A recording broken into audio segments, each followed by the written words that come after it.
ফের ইসরায়েলের গুরুত্বপূর্ণ স্থাপনায় হামলা চালালো হুথি বিদ্রোহীরা। ইসরায়েলের বেন গুরিয়ন আন্তর্জাতিক বিমানবন্দর লক্ষ্য করে এই বড় ধরনের সামরিক অভিযান চালানো হয়েছে বলে জানা গেছে।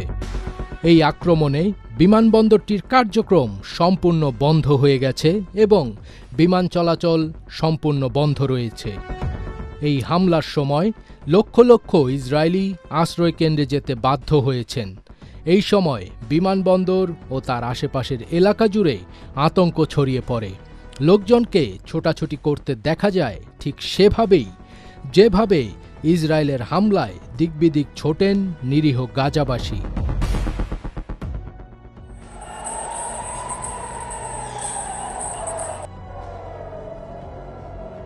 ইয়েমেনের সামরিক বাহিনীর মুখপাত্র ব্রিগেডিয়ার জেনারেল ইয়াহিয়া সারি গেল রবিবার এক টেলিভিশন বিবৃতিতে এই হামলার কথা নিশ্চিত করেছেন।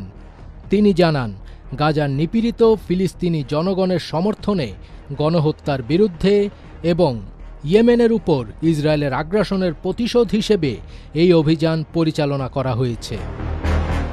তিনি আরও জানান, যদি গাজায় হামলা বন্ধ না হয় তবে এরকম হামলা অব্যাহত থাকবে। জেনারেল ইয়াহিয়া সারি আরও বলেন, এই হামলায় ফিলিস্তিন ২ নামের একটি অত্যাধুনিক হাইপারসনিক ক্ষেপণাস্ত্র ব্যবহার করা হয়েছে। এলএমই সার্টিফাইড বিশ্বসেরা কপারে তৈরি ওয়ালটন কেবলস, যা আপনার স্থাপনাকে রাখবে সব সময় নিরাপদ। ক্ষেপণাস্ত্রটি বেন গুরিয়ন বিমানবন্দরে সফলভাবে আঘাত এনেছে।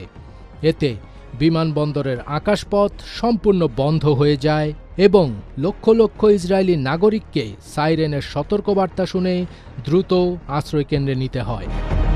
ইসরায়েলের সামরিক সূত্র জানিয়েছে, ইয়েমেন থেকে ছোড়া ক্ষেপণাস্ত্রটি তারা শনাক্ত করতে পেরেছিল।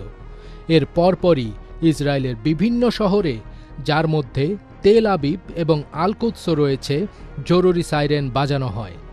ইসরায়েলি কর্তৃপক্ষ সাময়িকভাবে বেন গুরিয়ন বিমানবন্দরের ফ্লাইট চলাচল বন্ধ করে দেয়।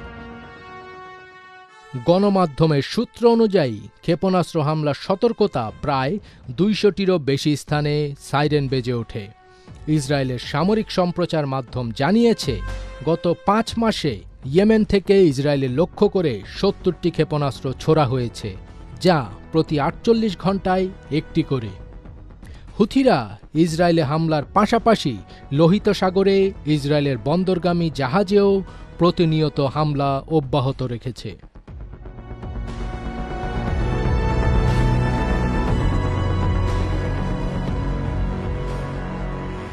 ফজবে তাজ, এটিএন বাংলা।